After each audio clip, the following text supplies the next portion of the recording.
जय राधे श्याम। हरे कृष्णा। श्री जी पद हरि चरण चिंतन आज की कक्षा, और उसमें आपका वेलकम है, लेकिन विनम्र निवेदन भी है।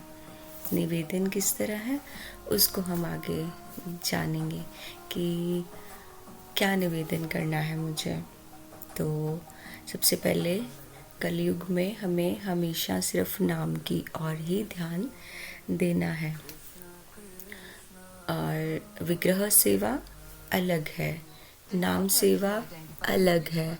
इसको ऐसे नहीं सोचना चाहिए कि विग्रह सेवा हो तो बहुत उच्च बात है ना, तो नहीं हो पाती। तो हमें नाम सेवा, नाम भगवान एक है। अगर हम नाम सेवा करें बहुत अच्छे, उस पर दिखावा नहीं होना चाहिए, शो ऑफ नहीं होना चाहिए। शास्त्र कहते हैं और हमारे आचार्य वर्ग यही कहते हैं ना, अपना नाम अपना भजन जितना हो सके छुपा के रखना चाहिए।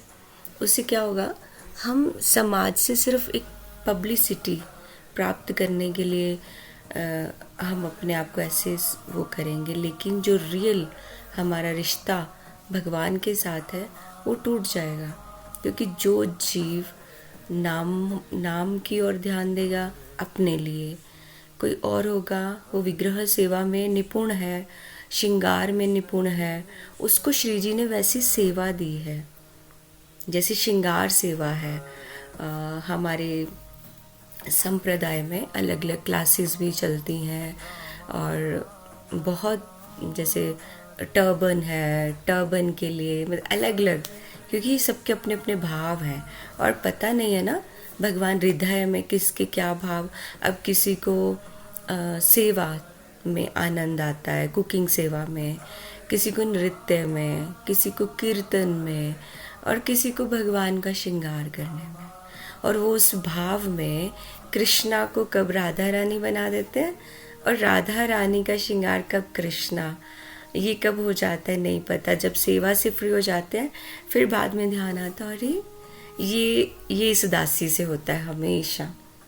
कृष्णा राधा रानी का पूरा वस्त्र पहन लेते हैं, और ऐसे तो ये अपना अपने रस हैं। जैसे कितने रस है ना, जैसे माधुर्य ये भावों में आते हैं, इसी तरह रस भी है, शांत रस, दे रस, वो रस। इसी तरह बहुत सारे व्रज के इतने सारे रस हैं, व्रज में भाव है, तो सब भावों का अलग अलग, लेकिन भाव सबसे ऊपर है। श्रद्धा से भाव तक पहुंचने के बीच में इतनी सारी स्टेयर्स हैं, इतनी सारी स्टेयर्स हैं कि अगर हम बोलने सोचे कि मैं अभी ये कर रहा हूँ या कर रही हूँ, अभी तो मुझे श्रद्धा ही हुई है, और श्रद्धा के बीच की इतनी स्टेयर्स पूरी करके मैं भाव तक पहुँच गई या पहुँच गया, इम्पॉसिबल। अगर आप श्रद्धा से डायरेक्ट भाव में पहुंच गए तो वो भाव से कब आप फिर से नीचे गिर जाओगे उस सीढ़ी पे नहीं पता। क्योंकि भक्ति की परीक्षा कदम कदम पे भगवान लेते हैं। वो आपको अहंकार देंगे अहंकार किस चीज़ का, कि आप दुनिया के सामने आएंगे, लोग आपको अलग अलग तरह से प्रेज करेंगे। अरे प्रभु जी तो बहुत अच्छी भक्ति करें, अरे हम सबके बीच में माता जी, प्रभु जी ये वाली माता जी ऐसी हैं। तो उसमें अपने आप को सबसे पहले आपको जज करना है। ये मुझसे किसी ने पूछा है, 2-3 प्रश्न है, पहले सॉल्व कर रही हूँ जल्दी से।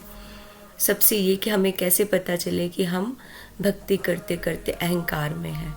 ये है सबसे पहले कि आपको जब ऐसा लगे, वैसे तो लगेगा नहीं, तो लेकिन आप फील करना कि जब आप कोई आपसे बात कर रहे हैं, प्रभु जी माता जी, तो वो सामने वाले के जो अच्छे गुण हैं उसके बारे में तारीफ कर रहे हैं कि वो माता जी बहुत अच्छा श्रृंगार करती हैं, वो माता जी बहुत अच्छी कुकिंग करती हैं, वो प्रभु जी बहुत अच्छा श्रृंगार करते हैं, और आप उसी टाइम बात को कट करके बोलो उसमें क्या है, ये तो भाव की बात होती है, या ये ऐसा है। प्लीज़ ऐसा नहीं होता है ये भाव पहुंचना बहुत उच्च बात है। भाव के लिए अभी ब्रज में इतने बड़े बड़े संत हैं, शिला भक्ति विनोद ठाकुर जी महाराज हमारे गौड़ी वैष्णव संप्रदाय के हमारे गुरु महाराज हैं। उनकी कितने सारे ग्रंथों में लिखा है, तो वो तो लिखा है, लेकिन अभी जो प्रेजेंट है, लेकिन वाणी, प्रभुपाद बोलते हैं वाणी मेरी बुक्स मतलब मैं हूँ, प्रभुपाद बोलते हैं। तो उसको हम जब रीड करते उसमें लिखा है श्रद्धा से भाव तक। और अभी जो व्रज में विराजमान संत भजन है, साधु संत हैं, विनोद बिहारी बाबा जी महाराज, वो पूरा रात भजन करते हैं, आसन पे बैठते हैं, हिलते नहीं है। उनका आसन 6-6 घंटे का है, 7-7 घंटे का है। सोचो आप एक ही पोजीशन पे बैठे सिद्धावस्था में। वो अभी तक आप बात करेंगे ना, उनकी आंखों में आंसू आ जाते हैं। और वो बोलते, हर भक्त को उल्टा प्रणाम करके बोलते हैं, मुझ में कब भाव आएगा कि मैं अच्छे से रिझा सकूंगा ठाकुर जी को। इसलिए इसको ध्यान में रखते हुए अपने आप का चिंतन कीजिए कि मैं कहाँ पे गलत हूँ या कहाँ पे गलत जा रही हूँ या जा रहा हूँ। ये एक दो चीज़ों को ध्यान रखते हुए, नहीं तो भक्ति में जो पतन होता है फिर वो पतन बिल्कुल ख़त्म कर देता है। और सेकंड है शालिग्राम जी का। तो जी शालिग्राम जी की सेवा माता जी लोग नहीं करते हैं। माता जी लोग अगर ऐसा करेंगे शास्त्रों के विरुद्ध जाके, तो यहाँ भी पतन होगा, वहाँ तो होना ही है, वहाँ तो होना ही है। माता जी लोग की सेवा है, अच्छी अच्छी कुकिंग करना है, अच्छा अच्छा भगवान को भोग लगाना है, हाँ तुलसी पत्र रखना है, फूल भगवान को ऑफर कर सकते हैं, यही है। ठीक है, 2-3 प्रश्न और हैं, वो हम नेक्स्ट कक्षा में लेंगे। तो आज की कक्षा को स्टार्ट करते हुए, हरिर नाम हरिर नाम केवलम, कलो नास्ते विनास्ते विनास्ते गतिर्न यथा, नाम बिनु कली काले नाही आर धर्म, सर्व मंत्र सार नाम ऐ शास्त्र मर्म। शास्त्र यही कहता है हमारा धर्म क्या है, नाम, और कुछ नहीं है। गुरुवे गौरचंद्राय राधिकाय तदालय, कृष्णाय कृष्ण भक्ताय तद्भक्ताय नमो नमः। शिल प्रभुपाद की जय, शिल गुरुदेव महाराज की जय, अनंत कोटि वैष्णव जन की जय, अनंत कोटि आप सब भक्त जन की जय, अनंत कोटि रसिक जन की जय, अनंत कोटि मेरे गुरुजनों की जय।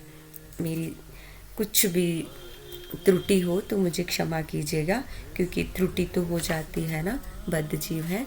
तो आज की कक्षा 15.13 पुरुषोत्तम योग में, पुरुषोत्तम मास में हम भगवान के श्लोकास को गा रहे हैं, प्रयास कर रहे हैं। तो उस कक्षा को आगे ले जाते हुए, तो ये जो शालिग्राम जी का ये सब क्लियर हुआ होगा, क्योंकि हमें इन सब का, अगर शालिग्राम जी घर पे विराजमान है तो हमें ध्यान रखना ही चाहिए। गामविश्य च भूतानि धार्यम् अहम मोजसा पुष्णामि चौषधि सर्वः सोमो भूत्वा रसात्मका। गम विश्य च, भगवान ने बोला है कि मैं पृथ्वी में प्रवेश करके अपनी शक्ति से धार्य अम्य से प्राणियों को धारण करता हूँ। अपनी शक्ति से सभी प्राणियों को धारण करता हूँ। और पुष्णामि चौषधि सर्वः सोमो भूत्वा रसात्मक, चंद्रमा बनकर समस्त वनस्पतियों और औषधियों को भी पोषण देता हूँ। ये देखिए हमारे पास कितना कुछ है खाने के लिए, सब भगवान की कृपा है। मीन्स कि भगवान कह रहे हैं कि पृथ्वी अपनी शक्ति से नहीं है, मेरी शक्ति से टिकी है। पेड़ पौधे डिफरेंट तरह के, आप लोग फल फूल, कितना कुछ है ना। अभी अनार खाना, अभी मैंगो है, ये है, तो क्या है, भगवान की कृपा कृपा कृपा। चंद्रमा हमें रोशनी देते हैं, वनस्पति, चंद्रमा के द्वारा कई वनस्पतियां जिनसे रस मिलता है। हमें चंद्रमा से जीवन, सूर्य से भी हमें शक्ति मिलती है, चंद्रमा से भी मिलती है।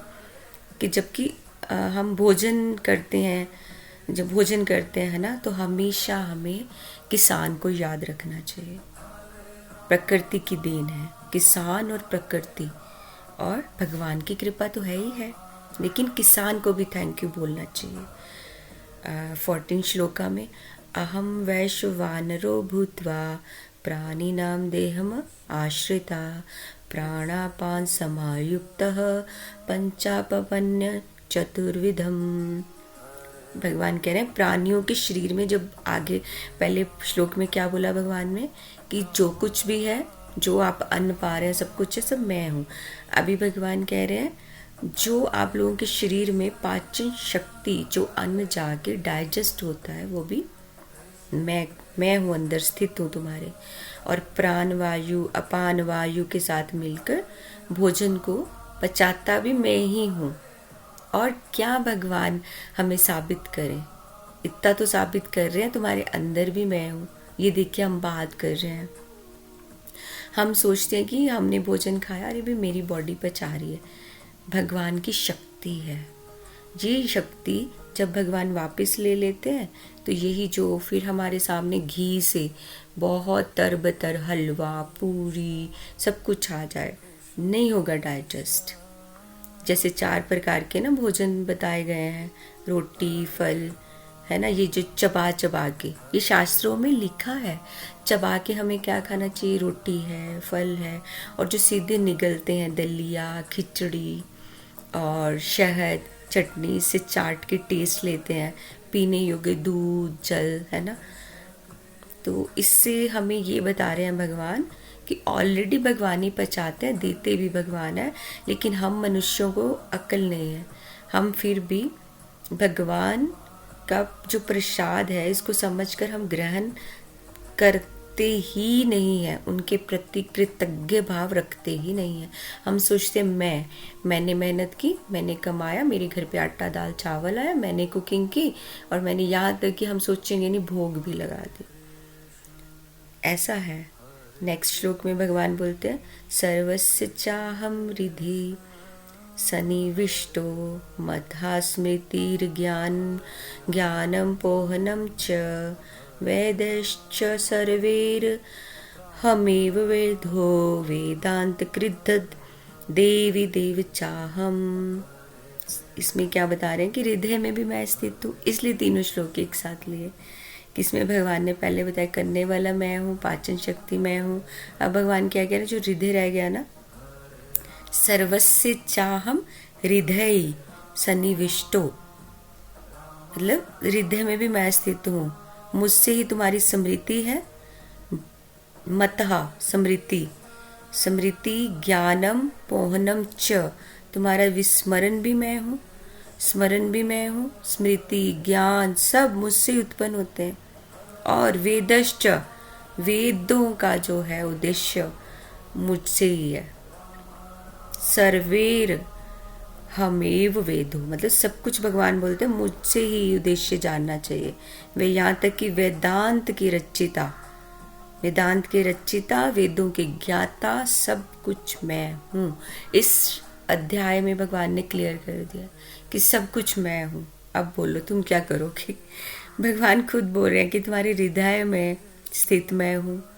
याद रखना, ज्ञान प्राप्त करना, भूल जाना, सब कुछ मेरी आज्ञा से होता है, भगवान की अनुमति से। इसलिए मैं बार बार कहती हूँ कि कभी भी कोई ग्रंथ जब हम रीड करते हैं, कहीं छोटी से छोटी बुक है, आजकल यूट्यूब पे कोई भी बोल देता है देवी भागवत पढ़ो, नहीं क्या ये जो पाठ चलते हैं ना, चंडी स्तोत्र, ये स्तोत्र, महाचंडी, दुर्गा स्तुति, दुर्गा महा पता नहीं कौन सा है, तो जो हमें करने का अधिकार नहीं है, तो जो भी यूट्यूब पे सुन लिया, तो मैं मतलब मैं कौन, पता नहीं, मैं बोलना ये दासी, जिसको भी अगर कोई देखती है तो पता नहीं क्यों गुरु महाराज की कृपा से है कि हमें सही राह बतानी है, तो मैं बोल देती हूँ कि आपको ये नहीं करना चाहिए, सर्वप्रथम अपने गुरु से आज्ञा लीजिए।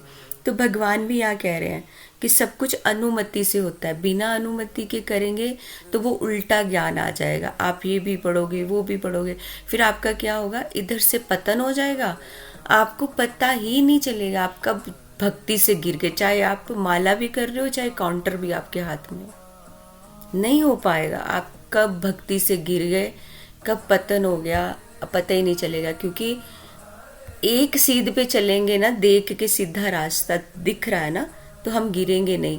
लेकिन जैसे ही हमने अपनी आइज को इधर भटकाया उधर किया, हम अपनी पगडंडी से नीचे गिर जाएंगे जिस राह पे चल रहे हैं। और माया इतनी स्ट्रांग है, माया अपनी तरफ आते हुए हर किसी की परीक्षा लेती है और वो गिरते ही हैं। तो इससे हमें क्या बोला भगवान ने, फिर से वही बात कि बुद्धि पर अहंकार ना करें। इस श्लोक में ज्ञान मिले तो भगवान का थैंक, अगर हमें ज्ञान मिल रहा है, हम पढ़ रहे हैं, या हमें गुरु सानिध्य मिल रहा है, गुरु नहीं हमारे शिक्षा गुरु, अगर किसी को भी हम शिक्षा गुरु क्या, हम किसी चल अचल जीव, जैसे दत्तात्रेय जी के 24 गुरु थे ना, तो उन्होंने चींटी से भी सीखा। अगर चींटी मेहनत करते दिख रही है तो उसका भी थैंक यू बोलना है कि देखो तुमसे सीखा है, कि देखो उस थोड़े से आटे को तुम उठा उठा के जा रही हो, तो मेहनत करना नहीं छोड़ना है। जीवन में उतार चढ़ाव आते हैं। जैसे अध्ययन का अंतिम लक्ष्य क्या है, भगवान, तो अगर उनको ही नहीं समझ सके, उनसे ही नहीं प्रेम हुआ, तो फिर क्या फ़ायदा, फिर आपका चैंटिंग ज़ीरो, आपका सब कुछ जो भी है सब zero zero zero zero zero. जब तक आपने अपनी लाइफ, गोपियों का क्या हुआ था, लास्ट में निकुंज नहीं मिला था। ये निकुंज की बातें हैं, ये कक्षा पहले हो चुकी हैं निकुंज वाले, कि उनको निकुंज नहीं मिला था। निकुंज उसके लिए उन्होंने कई साल तपस्या की थी कि उनकी हड्डियों के ढेर बने। आज भी वृंदावन में वो गुप्त स्थान है, मतलब वहाँ पब्लिक नहीं पहुँची है, और मैं उसका नाम भी नहीं बताऊँगी। धाम पे कृपा रहे कि पब्लिक दूर ही रहे, नहीं तो पब्लिक ने धाम को हमारे इतना गंदा बना दिया। वो इतना गुप्त स्थान है, आज भी वहाँ पे वो ढेर है। लेकिन लास्ट में क्या पता चला, भगवान उनको बोल रहे थे मैं निकुंज नहीं दे सकता। क्यों? क्योंकि तुम्हारे पास गुरु नहीं है। फिर उनको गुरु मिले, फिर गुरु ने भी बहुत परीक्षा ली, उनको जो मंत्रा मिला, फिर उसका पुरुषायन करना पड़ा। पुरुषायन के बाद भी उनको दर्शन क्या मिला, चिबुक पे एक छोटा सा स्टार, बिल्कुल बिल्कुल फुल दर्शन नहीं मिला, चिबुक पे। उसके बाद फिर उनको जन्म लेके फिर रियल परीक्षा शुरू हुई। फिर उसके बाद हमारे पास बिहारी जी, राधा वल्लभ जी, ऐसे सब भगवान आए हमारे पास। इस तरह मेरा कहने का मतलब है कि गुरु के बिना ज्ञान अधूरा है। अगर आपको ऐसा नहीं है तो आप किसी को तो मानते होंगे भाई, किसी को तो कुछ देख के अपने जीवन का किसी को तो बना लो। ऐसे नहीं यूट्यूब से ही आप प्रधानमंत्री बन जाएंगे। आप किसी ना किसी को तो सामने रखेंगे ना, कि उससे पूछ लो, उससे किसी का ईगो हर्ट नहीं होगा। अगर ईगो है तो आप भक्ति के लेवल में है ही नहीं। तो हमारी कक्षा में भगवान ने ये बताया कि पृथ्वी को धारण वही करते हैं, भोजन वही पचाते हैं, हृदय में बैठकर स्मरण वही कराते हैं। और हर क्षण अगर हम भगवान की कृपा पर निर्भर हैं, क्योंकि बाहर से हम कुछ भी करें, हमें हृदय, और हृदय इंसान के मुख पे दिख जाता है कि ये कितना हम्बल है। क्योंकि जैसे भक्ति आती जाएगी उसके मुंह पे घमंड घमंड घमंड, अगर वो डाउन डाउन त्रिनादपि सुनिचन भाव, वो अलग ही होगा। तो इसलिए इसी में रहना, त्रिनादपि सुनिचन त्रयोरपि सहिष्णुना अमानि न मानदे न कीर्तनिया सदा हरि। श्री प्रभुपाद ने भी बताया कि प्रकृति स्वतंत्र नहीं है। पृथ्वी, चंद्रमा, सूर्य, वर्षा, अन्न सब भगवान के नियंत्रण। जब भगवान के नियंत्रण में ये हमारी प्रकृति है, तो हम क्या है? हम नहीं रह सकते गुरु के नियंत्रण में। गुरु नहीं, आप पत्थर को ही मान लो, जिस पत्थर के पास बैठ के आपको कुछ ना कुछ सीखने का मिल रहा है। लोग यही सोचते हैं कि सब कुछ हम ही कर रहे हैं। अब संतों की वाणी, जैसे तुलसीदास जी ने भी बोला है, बिना हरि कृपा मिल ही ना ही संता। वो तो बार बार उन्होंने, मिलेगी नहीं, हरि से ही प्रार्थना करनी पड़ेगी कि अच्छे गुरु देना। क्योंकि भगवान खुद बोलते मेरे पास तुम नहीं आ सकते जब तक तुम्हारे पास बोनाफाइड गुरु नहीं है। गुरु भी बोनाफाइड होने चाहिए। मतलब भगवान की कृपा के बिना कुछ भी संभव नहीं है। जैसे किसान ने बीज बोया, ये भक्ति लता बीज काफ़ी कक्षाओं में एक एग्जाम्पल देती हूँ, सॉरी अभी फिर से वही दे रही हूँ। बीज बोया, फिर वो अंकुर होगा, फिर फूटेगा या नहीं फूटेगा, ये भगवान की कृपा पे। हम बीज बो देते हैं, हम सोचते हैं मैंने कर दिया, लेकिन प्रार्थना, जो भी हम प्लांट्स लगाते हैं ना, अपनी शक्ति पे नहीं, भगवान की शक्ति पे। और भगवान ने बोला कि मैं पाचन भी मैं ही करता हूँ। तो शिला प्रभुपाद में इसमें उन्होंने भी बताया कि पाचन शक्ति भगवान देते। अगर व्यक्ति बीमार है तो समझ आता है कि हमारी पाचन शक्ति सही नहीं है। हित हरिवंश महाप्रभु जी का भाव है कि भक्त को हर छोटी बड़ी वस्तु में सिर्फ भगवान की कृपा। जैसे अभी मुझे कुछ खाने को मिला, मैंने कुछ नहीं इच्छा की, मेरा मन है कि हलवा, लेकिन मुझे हलवा मिल गया, तो क्या बोलना, ये भगवान की कृपा है। मेरे अंदर थॉट चल रहा था कि ठाकुर जी मैं ना हलवा करती हूँ, है ना, हलवा बनाऊंगी, तो उतने में कृपा हो गई। तो हर चीज़ के पीछे कृपा। जैसे मेरा कुछ काम नहीं बन रहा तो भगवान की कृपा, वो बहुत अच्छा हो गया, भगवान की कृपा। जैसे दो व्यक्ति हैं, वो एक जैसा भोजन खाते हैं, एक स्वस्थ रहता है, दूसरा बीमार। तो इसे समझना चाहिए कि पाचन शक्ति केवल शरीर की नहीं है, भगवान की कृपा। भगवान तो बोल रहे हैं कि पाचन शक्ति भी मैं ही हूँ। कि भगवान पाचन शक्ति नहीं दे तो ये संसार में जो हम महंगा से महंगा पिज़्ज़े बहुत कॉस्टली खाते हैं, तो वो हमारे शरीर को शक्ति नहीं दे सकते। तो फिर भगवान ने क्या बोला कि मैं हृदय में स्थित हूँ। 15 श्लोक में यही बोला ना कि मैं हृदय में स्थित हूँ। कि भगवान बोलते हैं कि मैं जीव के हृदय में भी बैठा हूँ, स्मृति, ज्ञान, स्मरण सब देता हूँ। उद्देश्य, वेदों का जो उद्देश्य है वो भी मुझसे ही है, वेद, वेदांत सब। और सूरदास जी ने इसमें क्या बताया है, एक लाइन, जाकी कृपा पगु गिरी लांघे, अंधे को सब कुछ दर्शाए। कितनी बड़ी बात है। इसको अच्छे से मेरे को थोड़ा, क्योंकि मेरे पास लिमिटेड टाइम है इसलिए मैं फास्ट बोलती हूँ। जाकी कृपा पगु गिरी लांघे, मतलब उनकी कृपा से एक पग से ही कितना पूरा धरती लांघ गए। और अंधे को भी अंधे को दिखा दिया उन्होंने सारा कुछ। तो ये क्या है, कृपा है, भगवान की कृपा है। उनकी कृपा से असंभव चीज भी संभव हो सकती है।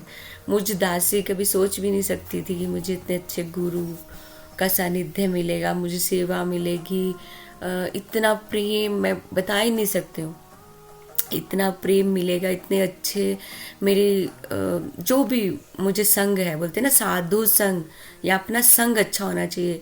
मेरी हृदय में इच्छा ना होने से, इच्छा भी नहीं थी, इच्छा क्या मुझे समझ ही नहीं थी, इतना अच्छा संग है, इतने अच्छे मेरी शिक्षा गुरु हैं। लेकिन शिक्षा गुरु आज तक मेरे, बोलते हैं ना, यहाँ रखना चाहिए, आंखों पे है। मैं अभी भी आपसे बात कर रही हूँ लेकिन हाथ जोड़ रही हूँ, क्योंकि वो हमारे माता पिता हैं। वो हमारे माता पिता जिन्होंने हमें इस संसार से को देखने के लिए लग दृष्टि दी, फिर गुरु का सानिध्य उन्होंने दिलाया, उन गुरु के चरणों में जगह दिलवाई। तो किस तरह रसखान जी ने भी यही बताया है कि संसार का ज्ञान तभी सार्थक होगा जब तक हमें ये कृष्ण की ओर नहीं ले जाए। नहीं तो इस ज्ञान को हम कहाँ, अंधे कुएं में गिरते जाएंगे। संसार क्या है, एक अंधा कुआं जिसके अंदर हम, जो होता है ना अंधा मतलब घना कुआं, जिसमें हम आगे चलते जा रहे हैं, विषय वृत्तियाँ इन सब में उलझते जा रहे हैं। अगर 4 माला कर रहे हैं, उसका घमंड सर पे चढ़ के बोल रहा है, और वो आपको दिख जाएगा कि ऐसा है। भगवान ने हर चीज़ को हमारे लिए बताया है। भगवान ने जैसे इसमें बोला कि हमें अन्न दान करना चाहिए। कलयुग में लोगों के पास इतना भोजन है लेकिन स्वस्थ नहीं है, बॉडी नहीं है, सब बीमार हैं। और कई लोग कहते हैं कि मैं जो चाहता हूँ वो मैं खा नहीं सकता हूँ। और जिनके पास लक्ष्मी नहीं है, कुछ नहीं है, देखा होगा, वो लोग सब कुछ खाना चाहते हैं। लेकिन जो अमीर लोग हैं उनको डॉक्टर उबला हुआ खाना कह देते हैं। क्यों? उनको गैस, एसिडिटी, अपच, शुगर है। तो शुगर शागर कुछ नहीं है, ये समझना चाहिए। जो हमारे अंदर बैठे भगवान है ना, वो हमारी पाचन शक्ति को नहीं चाहते सही। इसलिए प्रार्थना करनी चाहिए भगवान को कि हे प्रभु, जो अपराध हुए क्षमा कीजिए, हमारी पाचन शक्ति सही कीजिए। हमें पता है आप ही अंदर बैठे हो, आप ही हमारी पाचन शक्ति हो। तो हे ठाकुर जी, मैं आपका प्रसाद ही पाऊंगी, और इस प्रसाद को पचाने के लिए आप मुझे शक्ति दें। ठीक हो जाएगी सब, डायबिटीज, शुगर, सच में ये करके देखिए। फिर बात कलयुग में एक और समस्या है, भूल जाना। सबसे बड़ी समस्या भूल जाना। क्यों? क्योंकि हमारे पास मोबाइल का पासवर्ड है याद रखने को। याद रखते हैं ना हम। ये बहुत इंटरेस्टिंग टॉपिक आ रहा है, लेकिन मेरी क्लास एंड मतलब going to end, time cover हो रहा है। मोबाइल का पासवर्ड कलयुग की सबसे बड़ी समस्या। एवरीवन, सभी यही कहते हैं, माता जी हम भूल जाते हैं। माता जी मैं तो अभी 28 हुई हूँ, माता जी मैं 25, मैं तो भूल जाती हूँ, मैं तो भूल जाती हूँ, या मैं भूल जाता हूँ। क्यों? क्योंकि हम मोबाइल का पासवर्ड याद रखते हैं और अपनी माला हम भूल जाते हैं। सोशल मीडिया की बातें याद रखते हैं, भगवान को भूल जाते हैं। तो कृष्ण कहते हैं स्मृति ज्ञान सब कुछ मुझसे ही आता है। इस बात को 15.15 पुरुषोत्तम योग श्लोक, जब भी आपको आए ना कि मैं भूल जाती हूँ या भूल जाता हूँ, 15.15 श्लोक को जरा याद कर लीजिएगा, क्योंकि भगवान कहते हैं स्मृति ज्ञान सब कुछ मुझसे ही आ रहा है। तो हमेशा भगवान से ही प्रार्थना करनी चाहिए। अगर हमें कुछ भूल जाए तो भगवान को ही कहना है कि हे प्रभु कृपा कर दो, हमें पता है आप ही स्मृति देते हो, आप ही विस्मरण देते हो, तो कृपा कर दीजिए, मैं आपको नहीं भूला हूँ, मैं आपका नाम जप कर रहा हूँ, सतत नाम जप कर रहा हूँ, संत वाणी को सुनूंगा, सब कुछ करूँगा। मुझे किसी भी पाप से बचने की प्रेरणा, मतलब मैं किसी जो पाप है ना इनसे बच सकूं, तो मुझे यही प्रेरणा मिलती रहे और आप मुझ पे कृपा करें। अधिक मास में, ये पुरुषोत्तम मास, स्पेशल मास, इसमें हमें क्या सिखाया? 15.13 में अन्न भगवान की कृपा, तो जब खाना खाएं थैंक यू। और 15.14 में भगवान ने आगे बोला पाचन शक्ति मैं तुम्हारी हूँ। सो आपको एसिडिटी नहीं है, आपको शुगर नहीं है, अंदर बैठे प्रभु से प्रार्थना और माफ़ी, always we have to go down to our lord और अपना प्रार्थना करनी है और ग्रेटिट्यूड भी पे करना है कि थैंक यू, और बोलना है पाचन शक्ति, भगवान मुझ पे पाचन बढ़ाने की कृपा कीजिए, क्योंकि मैं प्रसाद ही पा रहा हूँ। और 15.15 में भगवान ने क्या बताया कि हमें मोबाइल का पासवर्ड भूल जाए, लेकिन आपका नाम हमेशा स्मरण रहे प्रभु, ये आप कृपा करना। मोबाइल का पासवर्ड तो भूल ही जाना चाहिए, और भगवान का स्मरण, आपकी पूजा, आपकी कृपा, हमेशा मैं सारा दिन आपका थैंक यू कहता रहूं। हे प्रभु, अगर हम 10 रुपये भी कमा रहे हैं ना उसके लिए भी थैंक यू। हे प्रभु आपके इस 10 रुपये में भी मुझे बहुत कृपा है। अब आप ही जानते हो, मैं ये 10 रुपये घर लेके जा रहा हूँ, इसमें मुझे मेरे पति बच्चों का पालन करना है, या पत्नी है तो पति बच्चे हैं, घर के खर्चे हैं। अब आप ही जानो कैसे करोगे, मेरा तो कुछ नहीं है, मेरा लिए सब आप हैं। वो 10 रुपये कब 1000 बन जाएंगे आपको पता भी नहीं चलेगा। तो कलयुग में जो मेन है, मनुष्य ये सोचता है कि मैं अपने बल पर जी रहा हूँ, लेकिन गीता के ये श्लोक हमें बता रहे हैं कि सब कुछ, हमारा भोजन, हमारी हेल्थ, हमारी बुद्धि, सब कुछ भगवान, यहाँ तक कि अगर याद भूल गया ना कुछ, वो भी भगवान के हाथ में है। तो हमें सब कुछ कृष्ण पे छोड़ देना चाहिए, क्योंकि ये सब कुछ उनकी कृपा पे निर्भर है, नहीं तो वो घमंड मुंह के ऊपर झलकेगा इतना सारा। अधिक मास में हमें ये एक प्रण लेना चाहिए, जाते जाते ये मंथ में लास्ट में हमें ये एक अपने साथ प्रॉमिस करना चाहिए कि मैं अहंकार छोड़कर हम्बल, कृतज्ञता और भक्ति का अभ्यास करना शुरू करूँगी या करूँगा। हरे कृष्णा, जय राधेश्याम। वांछा कल्पतरुभ्यश्च कृपा सिंधु भयवच पतितानां पावनेभ्यो वैष्णवेभ्यो नमो नमः।